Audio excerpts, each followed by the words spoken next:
Hello बच्चों, let's see the question. The question says what is NEO? NEO क्या है? और why did group 77 countries demand a new international economic order? Explain. Question में हमारे से बोल रहा है बच्चों, समूह 77 देशों ने एक नई अंतरराष्ट्रीय आर्थिक व्यवस्था की मांग क्यों की? एक्सप्लेन कीजिए. और why did most of the developing countries organize themselves as a group, the group of 77 G77? अधिकांश विकासशील देशों ने स्वयं को एक समूह 77 के या समूह G77 के रूप में क्यों संगठित किया?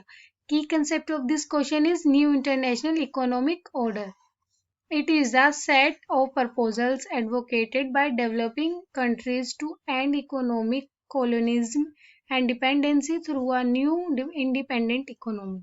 न्यू इंटरनेशनल इकोनॉमिक ऑर्डर विकासशील देशों द्वारा एक नई अन्यायशीरित अर्थव्यवस्था के माध्यम से बच्चों जो आर्थिक उपनिवेशवाद और निर्भरता को समाप्त करने के लिए समर्थित प्रस्तावों का एक समूह था. They wanted a new international economic order by NEO.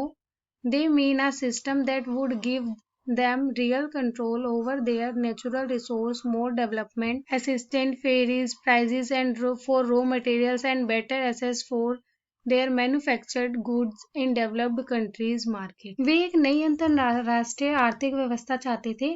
NIEO से उनका मतलब एक ऐसी प्रणाली से है उन्हें अपने प्राकृतिक संसाधनों पर वास्तविक नियंत्रण, कच्चे माल के लिए अधिक विकास सहायता और विकसित देशों के बाजार में उनके निर्मित माल के लिए बेहतर पहुंच प्रदान करेगी. The developing nations organize themselves into G77 so as the gain real control over their natural resources to get more development assistance and fairer prices for raw materials. विकासशील देशों ने खुद को G77 में संगठित किया ताकि कच्चे माल के लिए अधिक विकास सहायता और उचित मूल्य प्राप्त करने के लिए उन्हें अपने प्राकृतिक संसाधनों पर वास्तविक नियंत्रण प्राप्त किया जा सके.